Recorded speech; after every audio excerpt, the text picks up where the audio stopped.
أيا طالب العلم قم لا تنام فإن الزمان انقضى وانصرم أيا طالب العلم قم لا تنام فإن الزمان انقضى وانصرم. بسم الله الرحمن الرحيم. الحمد لله رب العالمين، وصلى الله وسلم وبارك على عبده ورسوله نبينا محمد وعلى آله وأصحابه والتابعين ومن اهتدى بهداه واتبع سنته إلى يوم الدين. أما بعد، رأساتنا رمضانا انديت نقبلو يميل رأسنا يه بيامتو يمين نسا رأسنا أسفل لاقمنا مسلشة للبت نبي عليه الصلاة والسلام يحج زي سيمتا صحابو تشاتشون سل حج يستمرون قنا مدينة يالو ودا مكة سايقوازو يحجنا أحكام استمرال ከመካ እስከ መዲና በነበራቸው ጉዞም የሐጅ ስነ ስርዓቶችን ያስተማሩ ነው የተጓዙት። ረመዳን ሲመጣም እንደዚሁ ረመዳን መጣላችሁ፣ አላህ ቀኑን መጾም ግዴታ አድርጎባችኋል፣ ሌሊቱን መስገድ ሱና ተደርጎላችኋል። ረመዳን ወር ውስጥ አንዲት ሌሊት አለች።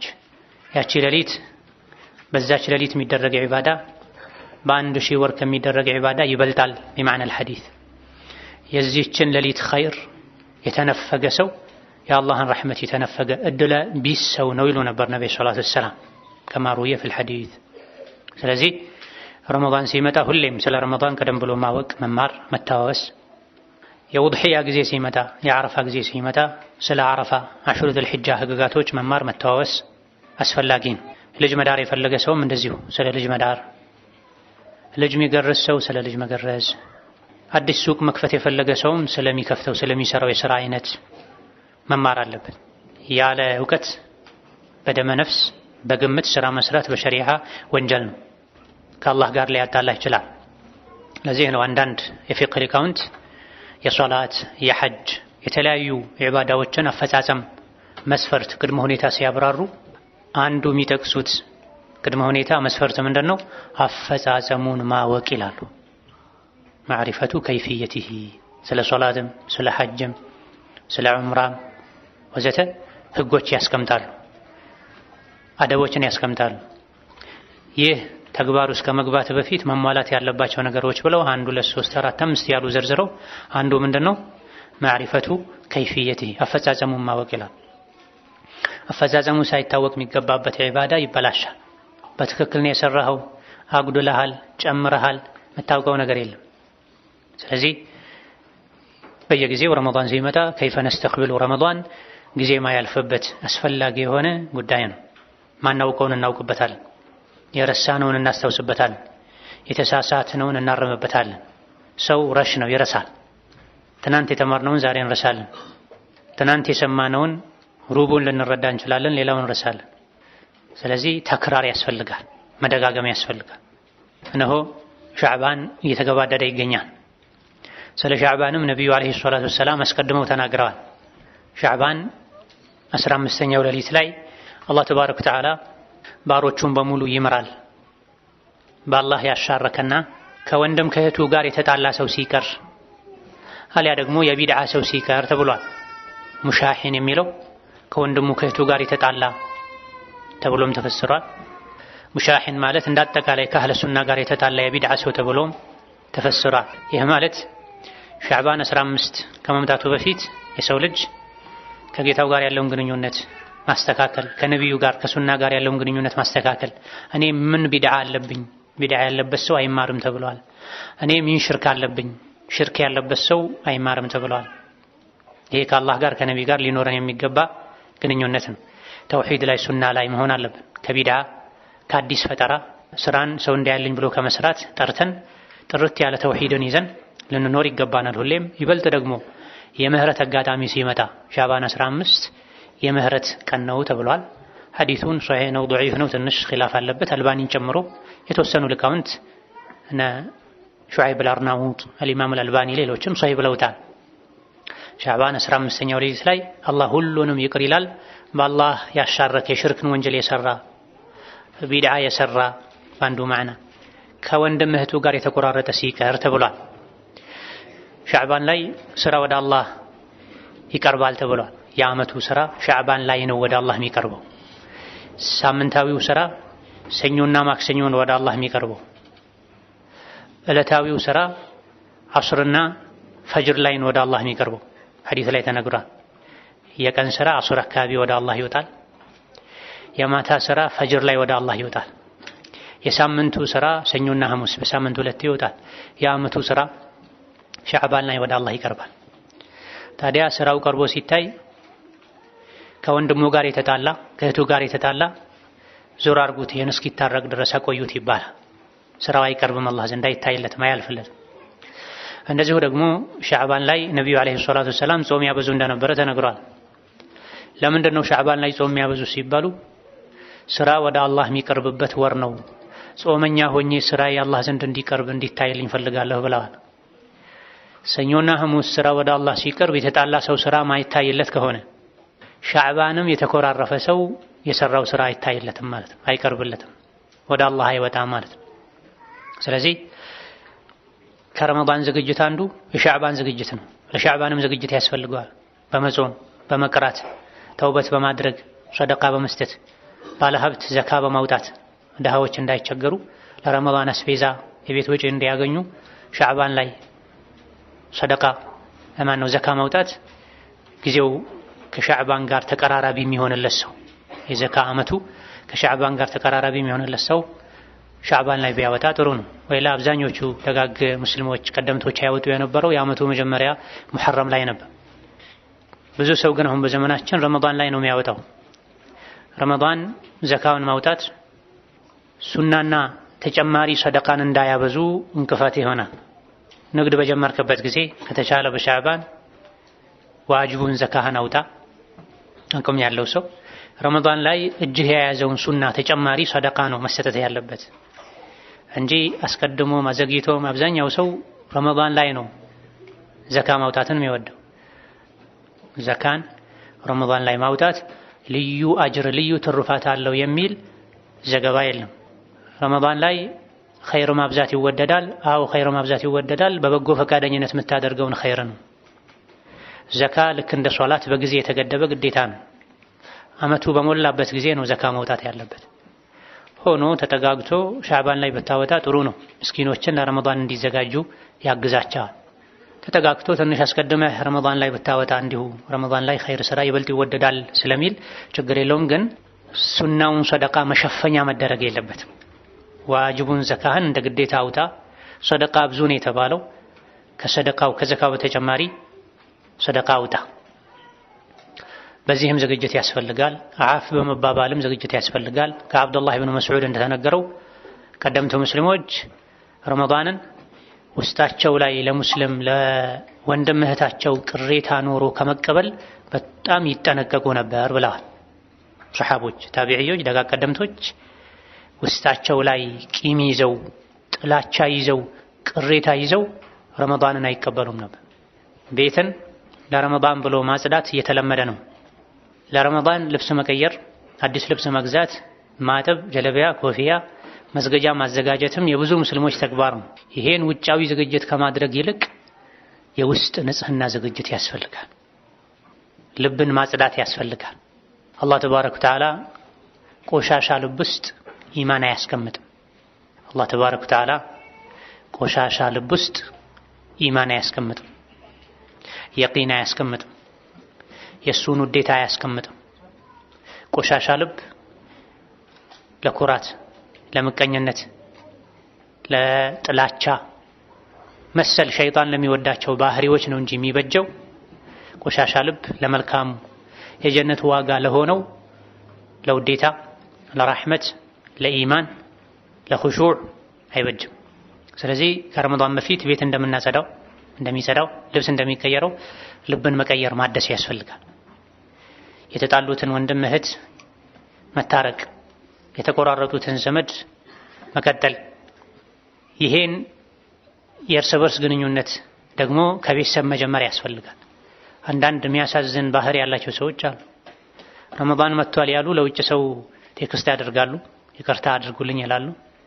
ነገር ግን አጠገባቸው ያለች የበደሏት ባለቤታቸውን ይቅርታ አይጠይቁ፣ የበደሏቸው ወላጆቻቸውን ይቅርታ አይጠይቁ፣ ደሞዙን ከልክለው ያሰቃዩት ሰራተኛቸውን ይቅርታ አይጠይቁ። ከውጭ ነው የማስመሰል ህይወት። ይሄ መሆን የለበትም። ፈብዳ ቢመን ተዑል፣ አልአቅረቡነ አውላ ቢልማዕሩፍ ሰደቃ ስትሰጥ ኃላፊነታቸው ካለብህ ሰዎች ጀምር። ከቤተሰብህ ጀምር፣ ከነፍስህ ጀምር፣ ከሚስትህ፣ ከልጅህ፣ ከእናትህ፣ ከአያቶች፣ ከአክስቶች እንዲህ ያልክ ቀጥል። የሚሰጠው ሰደቃ ላይ መልካም ስነ ምግባርህም ቀድሞ ለቤተሰብህ ይድረስ። ለቤተሰብ እሾህ መሆን፣ ቀጋ መሆን፣ ድንጋይ መሆን፣ ለውጪ ሰው ደግሞ ማር፣ አልጋ፣ ሶፍት፣ ሐር መሆን ሙናፊቅነት ነው። የውጭን ሰው ላለማስቀየም መጣር፣ ካስቀየሙም ቶሎ ብሎ ይቅርታ አድርግልኝ አስከፋው አይደለ ማለት፣ ቤተሰብን ደግሞ ሁሌ ማስከፋት መግፋት አስመሳይነት ነው። ስለዚህ በርግጥ አመቱን ሙሉ ተቆራርጦ ኖሮ ረመዳን ሲመጣ ብቻ ያስቀየሙትንም ያላስቀየሙትንም የስሙኒ ቴክስት የላኩ አፈለኝ ረመዳን መጥቷል ማለት በዚህ መልኩ ቢድዓ ነው፣ መሆን የለበትም። ከሶስት ቀን በላይ ሙስሊምን ማኩረፍ የለበትም። ሆኖም ማቆየቱ ጥፋት ከመሆኑ ጋር ጥፋት ላይ ጥፋት መደረብ ስለሌለበት ቢያንስ ለረመዳን ይቅር መባባሉ ኸይር ነው።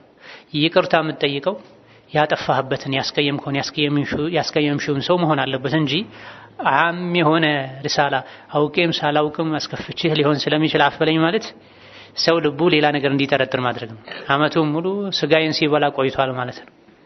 አመቱን ሙሉ ስታማኝ ቆይታለች ማለት ነው። ማለትን መጥፎ ጥርጣሬን ስለሚያመጣ በትክክል ያስቀየሙትን ሰው ይቅርታ አጥፍቻለሁ፣ በድዬሃለሁ፣ ይቅር በለኝ። የትዳር አጋሪ ሆይ፣ የልጆቼ እናት ሆይ ይቅር በለኝ፣ አስከፍቼሻለሁ፣ ሐቅ አጉድያለሁ። ባሌ ሆይ ይቅር በለኝ፣ ልጄ ሆይ ይቅር በለኝ። ልጅም ከተበደለ ይቅርታ ይጠየቃል። ልጅ ብቻ ሳይሆን ወላጁን ይቅርታ መጠየቅ ያለበት፣ ወላጅም ልጁን ይቅርታ መጠየቅ አለበት። ከተሳሳተ መስሎኝ ነበር ልጄ ይቅርታ ማለት አለበት። በጣም በስቶ የአባትነቱን የእናትነቱን ክብር በማያሳጣ ልክ ወላጅ ካጠፋ ልጁን ልጄ ሆይ ይቅርታ እንዲህ መስሎኝ ነበረ ማለት አለ። የበለጠ ይቅርታ መጠየቅ ያለበት ልጅ ነው። ብዙ ጊዜ የሚበድለውም ልጅ ነው፣ የሚያጎድለውም ልጅ ነው፣ ወሰን የሚያልፈውም ልጅ ነው። ስለዚህ አንደኛው የረመዳን ዝግጅት ልብን ንጹህ በማድረግ መቀበል፣ ውስጥን በማደስ መቀበል። ሌላውና ትልቁ የረመዳን ዝግጅት በዕልም መዘጋጀት ነው። ስለሚመጣው የረመዳን እንግዳ የዒባዳ አጋጣሚ በቂ እውቀት መቅሰምን። ያለ እውቀት መጓዝ አስፈሪ መንገድ ላይ ድግድግ ጨለማ ላይ ያለ ባትሪ እንደመጓዝ ነው። ማታውቀው መንገድ ላይ ጉራንጉር መንገድ ላይ ጨለማ ላይ መጓዝ ከሚያስፈራው በላይ ያለ እውቀት መጓዝ ያስፈራል፣ ሊያስፈራ ይገባል። ሰዎች በማያውቁት መንገድ ሲጓዙ ዝም ብለው በግምት አይሄዱም፣ ይፈራሉ፣ ቆመው ይጠይቃሉ። ምክንያቱም ዝግ መንገድ ገጥሟቸው መውጫ ሊያጡ ይችላሉ። ወደ አውሬ መንጋጋ፣ ወደ ጫካ፣ ወደ ገደል የሚወስድ መንገድ ሊገቡ ይችላሉ። መንደር ላይ ሀገር ላይ ሲጓዙ ከእውቀት ጋር መጓዝ ከሚያስፈልገው በላይ ስለ ዲን፣ ስለ ሐጅ፣ ስለ ጾም፣ ስለ ጋብቻ ከመግባት በፊት አስቀድሞ ማወቅ ያስፈልጋል። ተዓለም ወለይሰ ዩለዱ አልመርኡ ዓሊመን ወለይሰ አኹ ዒልሚን ከመን ሁወ ጃሂሉ ወኢነ ከቢረ አልቀውሚ ላ ዒልመ ዒንደሁ ሰጊሩን ኢዘ ልተፈት ዐለይሂ አልመሓፊሉ። ተማሪ ማንም የተማረ አዋቂ ሆኖ አይወለድም። ተማሪ ያልተማረ ሰው ትልቅ ችግር ሲገጥመው ይዋረዳል፣ ግራ ይጋባል ተብሏል። ጾም የሚያፈርሱ ነገሮችን ማወቅ፣ ለጾመኛ የሚጠሉ ነገሮችን ማወቅ፣ የጾምን አጅር የሚቀንሱ ነገሮችን ማወቅ፣ ለጾመኛ አጅሩን ከፍ ያደርጋሉ የሚባሉ ነገሮችን ማወቅ። ከዛ በፊትም አርካኑ ሲያም የጾም አርካኖች፣ ማዕዘኖች፣ መሰረቶች የሚባሉ አሉ። እነዚህን ማወቅ ያስፈልጋል። ኒካህ ሲደረግ ምን ተሟልቶ ነው ኒካህ የሚደረገው? ዝሙት እንዳይሆን ህይወቴ ብሎ ሰው ተጨንቆ የኒካህ መስፈርት እንደሚያሟላው ሁሉ ከጾም በፊት የጾም ህግጋትን ማወቅ ያስፈልጋል። ካልሆነ ከምግብና ከመጠጥ መታቀብ፣ መራብና መጠማት ብቻ ይሆናል ማለት ነው። ከንቱ ልፋት። አላህ ይጠብቀን። ለዚህም ነው ነቢያችን አለይሂ ሰላቱ ወሰላም ምን ብለዋል? ስንትና ስንት የሚጾም ሰው አለ ከመጾሙ መራብና መጠማትን እንጂ ምንም የማያተርፍ። ስንትና ስንት የሚሰግድ አለ ከመስገዱ እንቅልፍ ማጣትና መድከም እንጂ ምንም አያተርፍ ብለዋል አለይሂ ሰላቱ ወሰላም። ማን ነው ጾሞም ከመራብና ከመጠማት ውጪ ምንም አያተርፈው? የጾም ህግጋትን አስቀድሞ ማያውቅ ሰው። የአቡ ሁረይራ ሐዲስ ላይ ቡኻሪ የዘገቡት አንዳችሁ ከጾመ ትርፍ ቃል እንዳይናገር፣ የብልግና ቃል እንዳይናገር፣ አንድ ሰው ቢሰድበው እንኳ የስድብ መልስ አይስጥ፣ እኔ ጾመኛ ነኝ ብሎ ይለፍ ብለዋል ነብዩ ሰለላሁ ዐለይሂ ወሰለም። ውሸትና ሐሜት ጾምን ያጠፋል ያሉ ዑለሞች አሉ። ከታቢዒዎች ጀምሮ ኢብኑ ሐዝምን ጨምሮ ጾመኛ ሆኖ መዋሸት፣ ጾመኛ ሆኖ ማማት፣ በል እንዳጠቃላይ ጾመኛ ሆኖ ከባኢር ዝኑብ ከበባድ ወንጀል መስራት ጾም ያፈርሳል ተብሎ ሌሎችም የጾም ማሟያ የጾም አጅር የሚያጎድሉ ለጾመኛ የሚከለከሉ ወዘተ ህግጋቶች አሉ። ጾም እስከ መግባታችን በፊት ቀድመን ማወቅ አለብን። አንድ ሰው የንግድ ስራ መስራት ከፈለገ አሰራሩን፣ ሁኔታውን፣ አካሄዱን ሳያውቅ ብር ስላለው ብቻ ዘሎ ስራ ውስጥ አይገባም። ካልሆነ ይከስራል፣ ባዶ እጁን ይወጣል። ጾምም እንደዚህ ነው። በድፍረት ዝም ብለን ረመዳንን ልንገባ አይገባም። ወደ ረመዳን ልንገባ አይገባም። እንግዳ ሲመጣ ምን ይወዳል? ምን አይነት ምግብ ነው የሚስማማው? እንዴት ላስተናግደው? እንዴት ልግባባ ከሱ ጋር? የቱ ጋር ላስተኛው? ምን ላልብሰው? ለምሳ ምን ላቅርብ? ለራት ምን ላቅርብ ያሉ ቤተሰብ ይጨነቃል። ለሰው እንግዳ ትክክል ነው። በአላህና መጨረሻው ቀን የሚያምን ሰው እንግዳውን ያክብር ተብሏል። ነገር ግን ከዚህ በላይ የአላህን እንግዳ ማክበር ያስፈልጋል። ረመዳን የአላህ እንግዳ ነው። የእንግዳዎች ሁሉ እንግዳ ነው። ጥሩ አድርገን ከተቀበልነው አኺራ ላይ ይመሰክርልናል። ብዙ ኸይር ይዞልን ይመጣል። በረካ ሰጥቶን ይሄዳል። አላህ በውስጡ ብዙ በረካ አድርጓል። አያያዛችን አቀባበላችን ጥሩ ካልሆነ ደግሞ ይመሰክርብናል ሄዶ። ልክ ዱንያ ላይ ቤታችን የገባ እንግዳ ጥሩ አድርገን ይዘን ከሸኘነው በሄደበት ሁሉ ስለኛ ጥሩ እንደሚናገረው ዱዓ እንደሚያደርግልን ሁሉ እንግዳውን ካስቀየምነው ሐቁን ካጎደልንበት ረግሞ እንደሚሄደው ሁሉ ሐቅም አለው። በሸሪዓ የሰው ንብረት መውሰድ ከሚቻልበት አጋጣሚ አንዱ እንግዳ ሰው ቤት ገብቶ የእንግድነት ሐቁን ካልሰጡት ከንብረቱ መውሰድ ይችላል። እንግድነት ከገባበት ቤት ብትከለክለው ረግሞ ቢሄድ እርግማኑ ይጸናል። ታዲያ ረመዳንም እንደዚሁ እንግዳ ነው፣ ትልቅ እንግዳ። ረመዳንን ያከበረ አላህ ዘንድ ይከበራል። ረመዳንን የናቀ አላህ ዘንድ ይናቃል። ያዋረደው ይዋረዳል። በተከበረው ረመዳን ፊልም፣ ድራማ ማየት፣ ስልክ ጎርጉሮ ስሜት የሚቀሰቀስ ነገር ማድረግ የረመዳንን ክብር መንካት ነው፣ ረመዳንን መናቅ ነው። በረመዳን ሰውን ማማት፣ ስጋ መብላት፣ የሰው ስጋ መብላት ረመዳንን መናቅ ነው። ኢማም አሕመድ በዘገቡት ሰነዱ ላይ ትንሽ ضعፍ ቢኖርበትም ነገር ግን ዑለሞች ዋዕዝ ነው፣ ምክር ነው ይሰራበታል ባሉለት ሐዲስ ላይ ሁለት ሴቶችን አስመጥተው ነብዩ አለይሂ ሰላቱ ወሰላም ቅድም እኮ የሰው ስጋ በልታችኋል፣ ከሐላሉ ጾማችኋል፣ ከምግብ ከመጠጡ የሰው ስጋ በልታችሁ አፍጥራችኋል ብለዋቸው። የሰው ስጋ በልታችሁ አፍጥራችኋል ብለዋቸው። ረመዳንን ማክበር ይገባናል። እንድናከብረው ቀድመን ማወቅ አለብን። ማወቅ ያለብን ብዙ ነገሮች አሉ። የረመዳንን ክብር ማወቅ አለብን። የረመዳንን ህግጋት ማወቅ አለብን። ሐቆቹን ማወቅ አለብን። ጾም ከስንት ሰዓት ጀምሮ ስንት ሰዓት እንደሚያበቃ ማወቅ አለብን። ለጾመኛ የሚከለከሉ ነገሮችን፣ የሚወደዱ የሚጠሉ ነገሮችን ማወቅ አለብን። እንዲሁ አካላችንን ብቻ አሳምረን አይደለም ረመዳንን መጠበቅ ያለብን። በእውቀት፣ በክብር፣ በጉጉት ረመዳንን እንጠብቀው ይገባል። እንዲሁ ደስ ስለሚለን ከወላጅ ከአያት የያዝነው ልማድ ሆኖ ብቻ መጾም የለብንም። በየጊዜው አላህ የሚሰጠን እድል ነው። ስንትና ስንት አምና ካቻምና ከኛ ጋር የጾሙ ነበሩ፣ ዘንድሮ የሉም። ብዙዎቻችን የምናስታውሳቸው የቀበርናቸው ቀብራቸውን ልዘይር ብለን ብንሄድ ቀብሩ ተቀላቅሎ ሳር በቅሎበት የረሳ ነው ብዙ አለ። በቀሩ ቀኖችም ከኛ ወደ አኺራ መሄድ ይኖራል። ረመዳንን ጀምሮ ሳይጨርስ የሚሞት ይኖራል። ከም ኩንተ ተዕሪፉ ሚመን ሷመ ፊ ሰለፊን ሚን በይኒ አህሊን ወኢኽዋኒን ወጂራኒ አፍናሁም ልመውቱ ወስተብቃከ ባዕደሁሙ ፈማ አቅረበ ልቃሲ ምን ዳኒን። አምናካቻ አምና ካንተ ጋር የጾሙ ዘመድ ጎረቤት ብዙ ታውቃለህ። ሞት ጨርሶ ወስዷቸዋል። አንተን አስቀርቶሃል። እነሱ ርቀው ቢሄዱም አንተ ከነሱ የመገናኘት እድልህ ወደ እነሱ የመሄድ እድልህ ሰፊ ነው ተብሏል። ስለዚህ እድል ነው ረመዳንን ስናገኘው ብዙ ሚሊዮኖች የታጨቁበት የተሞሉበት ሻንጣ ወርቅ ካዝና ቤታችን ከሚገባ እሱን ከምናገኝ የበለጠ ረመዳንን ማግኘት ሊያስደስተን ይገባል።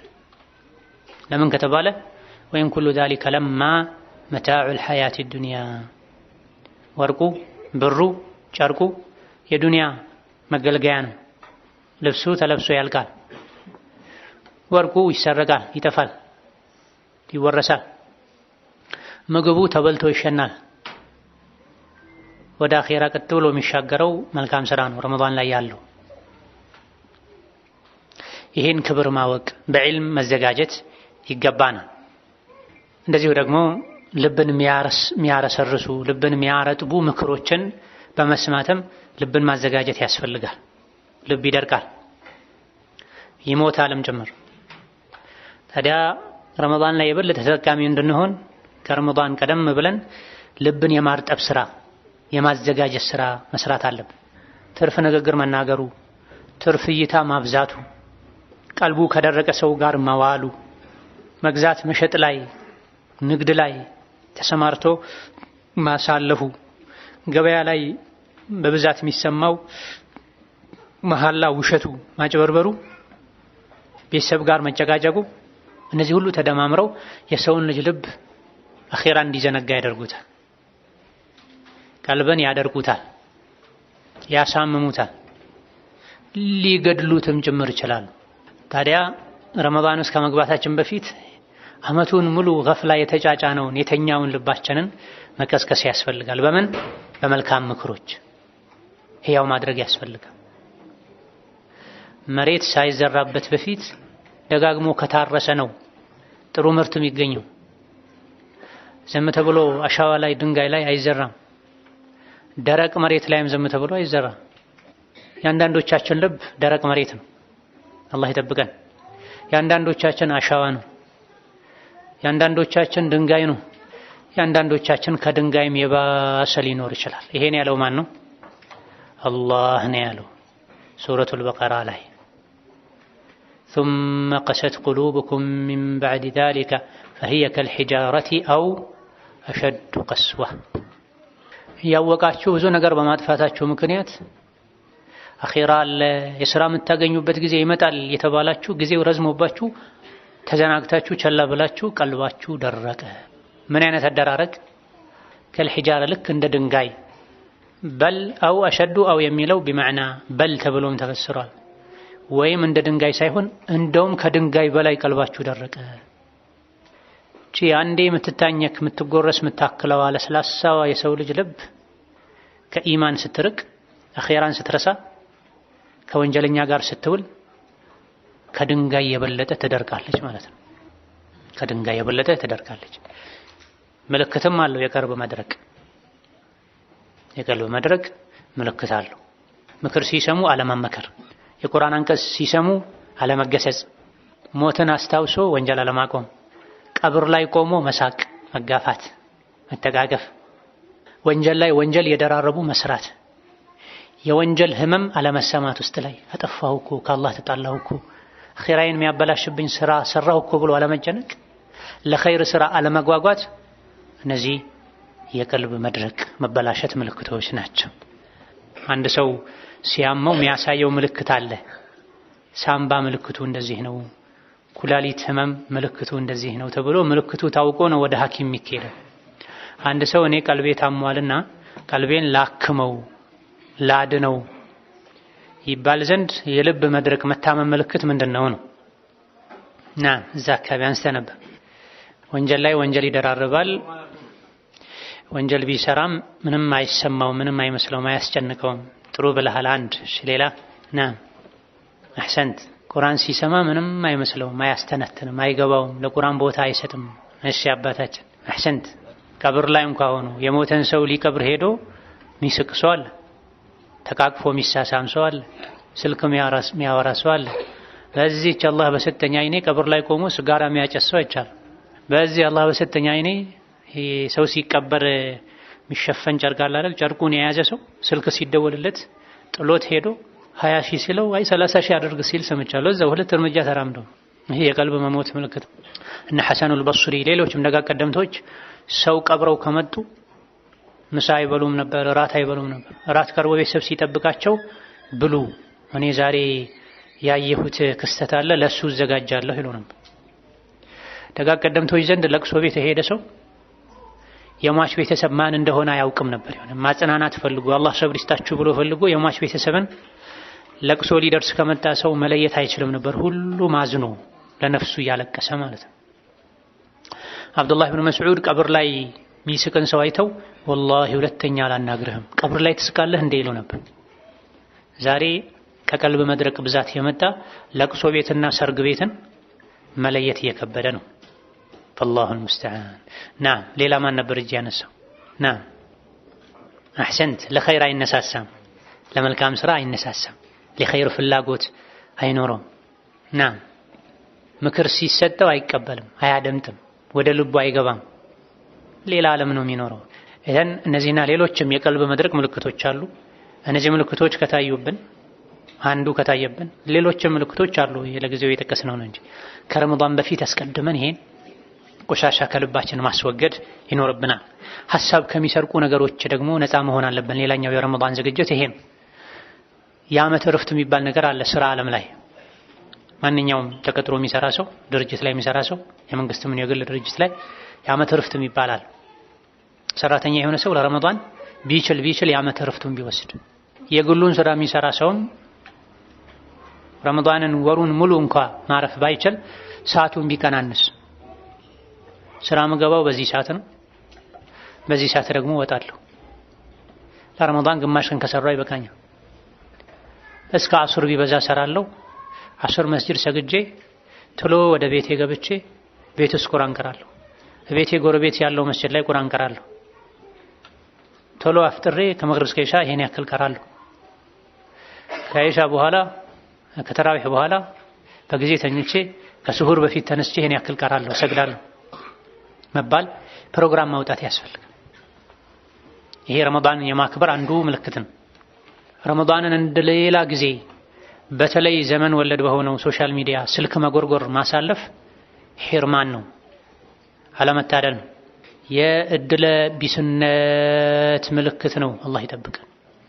ረመዳንም ስልክ ላይ፣ ሻዕባንም ስልክ ላይ፣ ሸዋልም ስልክ ላይ፣ መስከረምም ስልክ ላይ፣ የካቲትም ስልክ ላይ። የስልክ ባሪያ ነህ እንዴ አብደላህ? የስልክ ባሪያ ነሽ እንዴ አመተላህ?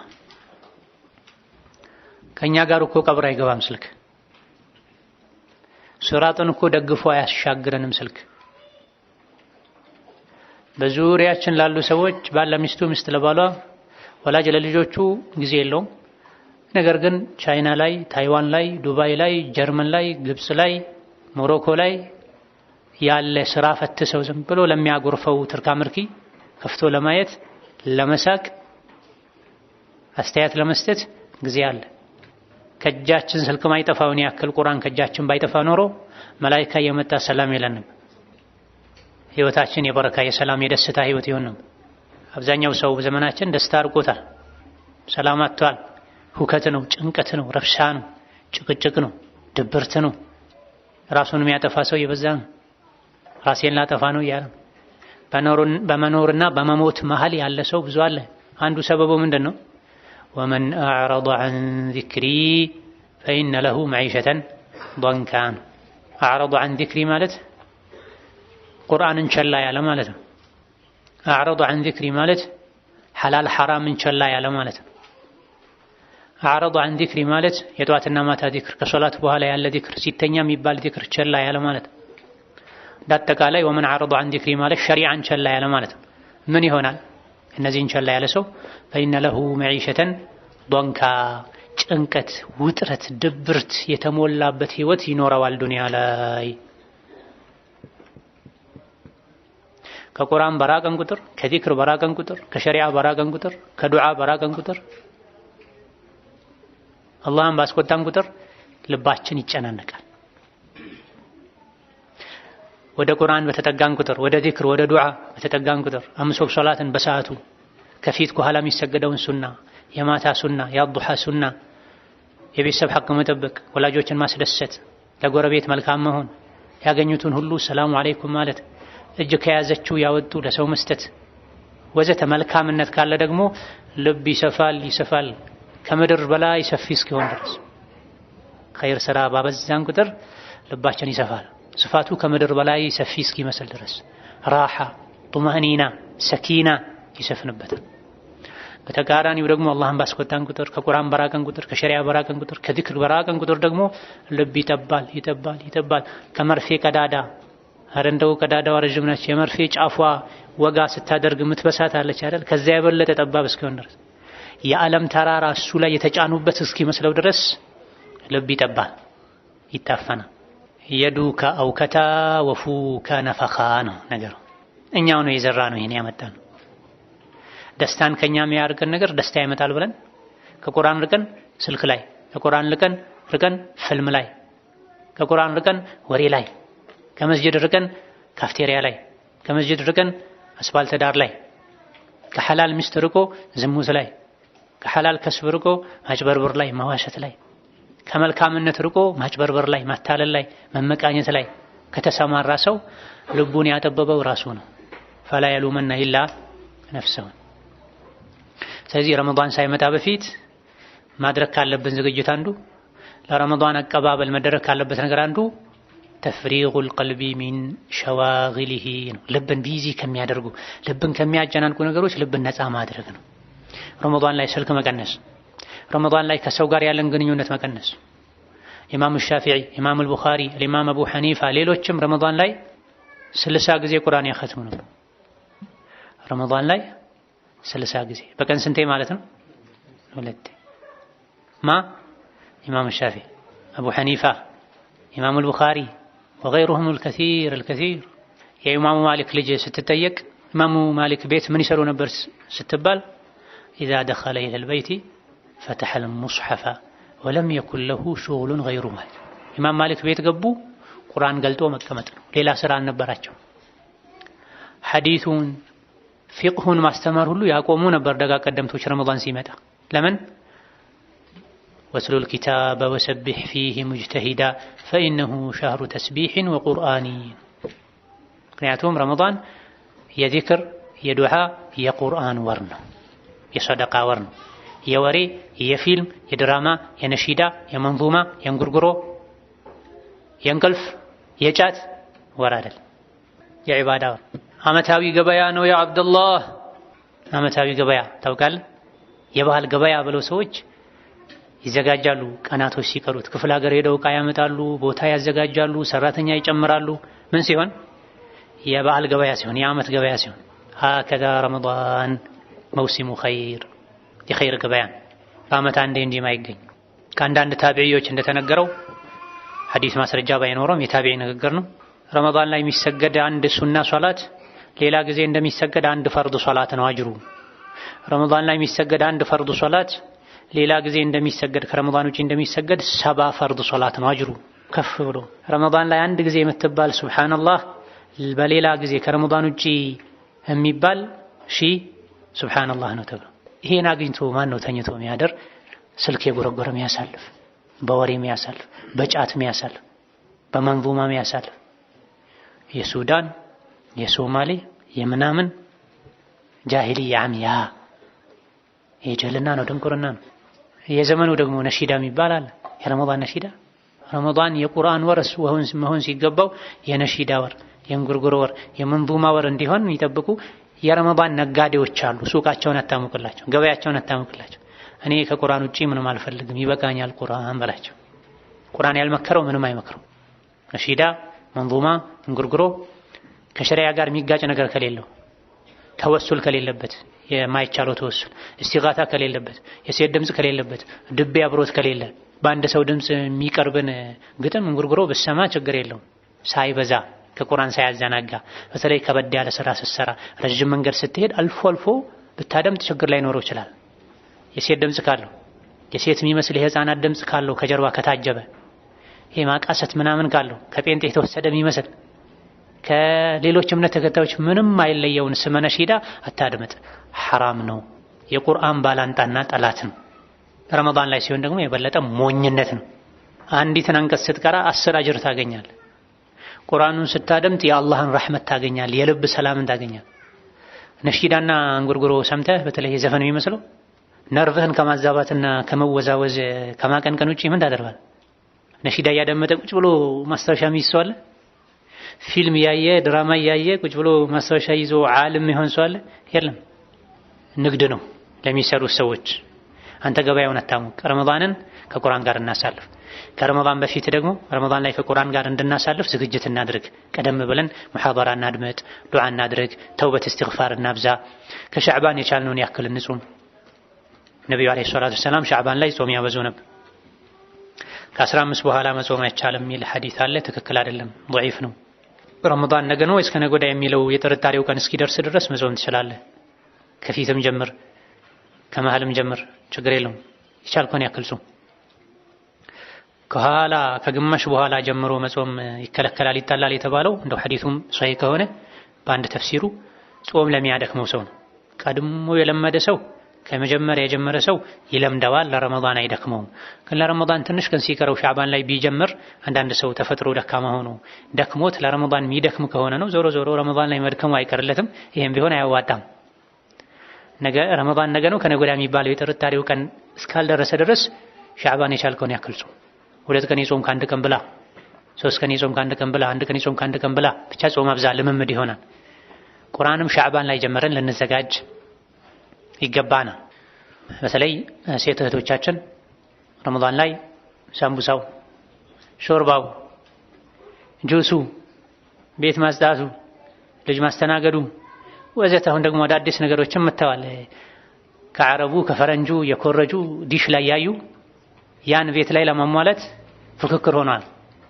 ረመዳን የምግብ ወር አይደለም ያ ኢባደላህ፣ ረመዳን የዒባዳ ወር ነው። እህቴ ሆይ ቤተሰብሽን ማስፈጠር ትልቅ ዒባዳ ነው። በንያ ስሪ፣ ግን በልክ ይሁን። ነጋ ኩሽና መግባት፣ መሸ አስፈጥሮ ኩሽና መግባት፣ ስሑር ደረሰ ኩሽና መግባት፣ ሙሉን ኩሽና ማሳለፍ ስተት ነው። ሴትም እንደዚሁ ለረመዳን ዝግጅት ልታደርግ ይገባል። በዚህ ሰዓት ቁርአን ቀራለሁ፣ በዚህ ሰዓት ሱና ሶላት ሰግዳለሁ፣ በዚህ ሰዓት ቁጭ ብዬ ከልጆቼ ጋር ቁርአን እማማራለሁ፣ በዚህ ሰዓት አነባለሁ። ይህ ሁሉ ሰዓት ከየት ይመጣል? አለ ሞልቷል። ሰዓት አጠቃቀም ለመቻል ነው እንጂ በመጀመሪያ ደረጃ ሴት ልጅ ረመዳን የዒባዳ ወር መሆን ማወቅ አለባት። ወንዱም እንደዚሁ። የሆድ ወር አይደለም። አንዳንድ ሰዎች ረመዳን ላይ ቦርጭ ያበቅላሉ። ሌላ ጊዜ የማይበሉትን ረመዳን ላይ ይበሉ። ምኑ ተጾመ? የቁርሱ ስሁር ላይ ይካሳ፣ የምሳና የአራቱ ፍጡር ላይ ይካሳ። ከተራዊህ መተው ምግብ የሚጭኑ ሰዎች አሉ፣ የማይሄዱም አሉ። ኢሻ ሰግደው ሮጠው ቤት የሚገቡ የሚበሉ፣ ጫት የበሉ የሚያሳድሩ የሚያሳልፉም አሉ። የስተት ነው። ጾምና ጫት ፈጽሞ አብሮ አይሄድም። ጫት ያደክማል፣ ያፈዛል፣ ጀማ ያስመልጣል፣ ብዙ በሽታ ያመጣል፣ ገንዘብ ያስወጣል፣ ጥርስ በሽተኛ ያደርጋል። የበዛ ሲሄድ አማኑኤል ይወስዳል። አብዛኛው የአማኑኤል ታካሚ በጫት ምክንያት ነው ተብሏል፣ ጥናት ተደርጎ። አብዛኛው የአእምሮ ህሙማን ሕክምና ላይ ያለ ሰው የአእምሮ ታማሚ መነሻ የሆነው ምንድነው? ናም ጫት ነው። ጫት ነው፣ ኸይር የለውም ጫት። ደሊልም ማስረጃም የለውም። ኢንሻአላህ አሁን ህዝቡ እየተረዳ ነው። ደሊልም ማስረጃም የለውም። በተለይ ረመዳን ላይ የሚሆን ሌላ ጊዜ መስጂድ ይዞ ገብቶ መቃም አላህን አለመፍራት ነው። የአላህን ቤት ክብር መንካት ነው። የዱዓ መሳሪያ ነው ብሎ መናገር ደግሞ ከአላህና ከመልእክተኛው ቀደም ማለት። የዱዓ መሳሪያን ዱዓ ሙስተጃብ እንዲሆን ሰበብ የሚሆኑ ነገሮችን አላህና መልእክተኛው ነግረውናል። ጫት የሚል ነገር የለም። ጫት ወይም ቃት የሚባል ነገር የለም። በአረብኛ ቃት ነው የሚሉት። የመን አካባቢ ፍየሎች በልተውት ነው የተለመደው ይባላል። 2 ሰዎች ፍየል ያገዱ የሆነ ጊዜ ላይ ማታ ማታ ምንም ፍየሎች አላስተኛ ሲሏቸው እረኞቹ ጥናት ማድረግ ጀመሩ። አንዳንዴ የጮሁ ያድራሉ፣ እያስካኩ የጮሁ እየተጋፉ እረኛ አላስተኛ ይላሉ። አንዳንዴ ደግሞ በሰላም ያድራሉ።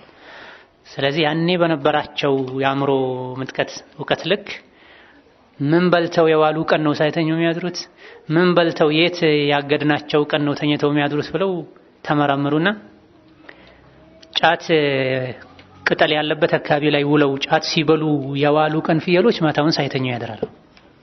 መርቅ ነው ማለት ነው። ጫት ወደ ሌለበት አካባቢ ታግደው የዋሉ ቀን ደግሞ በሰላም ተኝተው ያድራሉ። ይሄ ታሪክ ተሰማ። ከዛ በኋላ አንዳንድ የሚያጠኑ የሚማሩ ሰዎች እኔም እንደ ፍየሏ ሳልተኛ እንዳደር ትንሽ አፌ ላይ ሊያዛት ብለው ጀመሩት። ከዛ በኋላ ደግሞ የሚያጠኑ ሰዎች ላለመተኛት የጀመሩትን ሌሎች ደግሞ ለዒባዳ ይጠቅመናል ብለው ጀመሩት። በዚህ መልኩ ነው ሰርጎ የገባው። ሰርጎ ገብ ነው፣ መጤ ነው። ቡኻሪ ላይ የለም፣ ሙስሊም ላይ የለም፣ አቡ ዳውድ ላይ የለም፣ ሰፊና ላይ፣ አቢ ሹጃዕ ላይ፣ ባፈዱል ላይ ሩቅም ሳንሄድ የለም። መርዝ ነው፣ ነቀርሳ ነው። ወጣቱን የሚያሽመደመድ እሱ ነው። ፈዛዛ ደንዛዛ የሚያደርግ እሱ ነው። በተለይ ረመዳን ላይ መራቅ አለበት፣ ከመስጂድ መራቅ አለበት። ጎጂም ነው። ዛሬ አንዱ ስር 300 ነው፣ 400 ነው፣ 500 ነው አላውቅም። እሱን የ300 የ400 የ500 ብብቱ ላይ አጭቆ ቤት ገብቶ ይቅማል። ሚስቱ ሽሮ መቃም እንኳን አችልም የላት። ሽሮ ያመጣል ብሎ አስጠብቅ፣ እሱ ጫት አቅፎ ይመጣል። የለም እኮ ሌላ ዓለም ሄዷል ማለት ደነዝ ሆኗል ማለት ፈዟል ማለት። ሲቅም ግን ዓለም ይገለጥለታል። እዚያ ጋር የቆመ ሲኖትራክ፣ እዚህ ጋር የቆመ ትራክተር፣ እዚህ ጋር የቆመ ላንድ ክሩዘር ነው ምንድነው አሁን ከዛ በኋላ የመጡ መኪናዎች ይታዩታል። በህልሙ ማለት ነው፣ በውን ህልሙ። ይሄ የውሸት ዓለም ላይ መኖር ማለት ነው። ይሄ ነው የጫት ሰው ሀያቱ። ማታ እየቃዠ ያድራል፣ ቀን ተኝቶ ይውላል። ሲነቃ ስራ በመስራት ያልዛለ እጁ ሚስቱን በመደብደብ ይዝላል። ልጆቹ የትም ናቸው፣ አባት ያላቸው አባታቸውን ጫት ቀምቷቸው ማሰብ እንዲሳኑ አድርጎት። ይሄ ነው ሐሉ። ጫት ለመቃም 5 ሰዓት 6 ሰዓት 7 ሰዓት ይቀመጣል። ዒልም ለመስማት 1 ሰዓት መቀመጥ ያቅተዋል። ተራዊህ ለመስገድ 1 ሰዓት ተኩል መቆም ይከብደዋል። ከሰገደም እና አዕጠይናከ አልከውተር ፈሰሊ ሊረቢከ ወንሐር ኢነ ሻኒአከ ሁወል አብተር ወላሁ አክበር ሰሚዐ አላሁ ሊመን ሐሚደ አላሁ አክበር ወሰላሙ ዐለይኩም ወረሕመቱላህ። ወደ ቤት ጫትና ዕጣን። ይሄ ነው ሶላት። ነቢዩ ዓለይሂ ሰላቱ ወሰላም እግራቸው እስኪያብጥ ነበር የሚቆሙት። አብዱላህ ብን መስዑድ፣ ሁዘይፈት ብኑ ልየማን የተለያዩ ሰሓቦች ከነቢ ጋር የሌሊት ሶላት ሰግደው ነበር። ምን አሉ? ሱረቱል በቀራን ጀመሩ ነቢዩ ዓለይሂ ሰላቱ ወሰላም። ከሱረቱል በቀራ 100 አንቀጽ ቀርተው ሩኩዕ ይወርዳሉ አልኩኝ፣ አለፉት። ጨርሰውት ሩኩዕ ይወርዳሉ አልኩኝ፣ አለፉት። ማኢዳን ቀሩ፣ ኒሳን ቀሩ። መቆም መቃተው ሰሓባው ተንቀጠቀጠነት። መጥፎ ነገር አሰብኳል። ምን አሰብኩ ሲሉት ነቢዩን ትቻቸው ሶላቱን አቋርጬ መሄድ አሰብኳል። ይሄ ነበር የነቢ ሶላት። እውነት የነቢ ወዳጆች ከሆነ አንዴ ብቻ በቆሙበት ሩኩዕ ሳይወርዱ ሱረቱል በቀራን፣ ሱረቱ አሊ ዕምራንን፣ ሱረቱል ኒሳን፣ ሱረቱል ማኢዳን 5 ጁዝ ነው። ይሄን ብትቆጥረው 5 ጁዝ አካባቢ። አንዴ ቆመው 5 ጁዝ ነበር ቀርተው ሩኩዕ የሚወርዱት። ሩኩዕሳ አላሁ አክበር ሰሚዐ አላሁ ሊመን ሐሚደሁ እኮ ነበር። ሩኩዕ ወርደው ራሱ ከሩኩዕ በፊት ቆመው 5ቱን ሱራ የቀሩበትን ያክል ጊዜ ሩኩዕ ላይ ያሳልፉ ነበር። ላኢላሃ ኢለላህ። እኛ የት ነው ያለነው? ምን አይነት ዒባዳ ነው የምናደርገው? በየትኛው ስራችን ነው ጀነት እንገባለን ብለን የምናስበው? 5 ጁዝ ለመቅራት በእኛ በደካማ ሰው አቀራር ከዙህር እስከ ዐሱር ሊወስድ ይችላል። በፈጣን ሰው በጎበዝ ምላሱ ቁርአንን በለመደ አይኑ ቁርአንን በለመደ ልቡ አእምሮ ከቁርአን ጋር በተዋሃደ ሰው አቀራር 1 ጁዝ ለመቅራት 20 ደቂቃ በቂ ነው።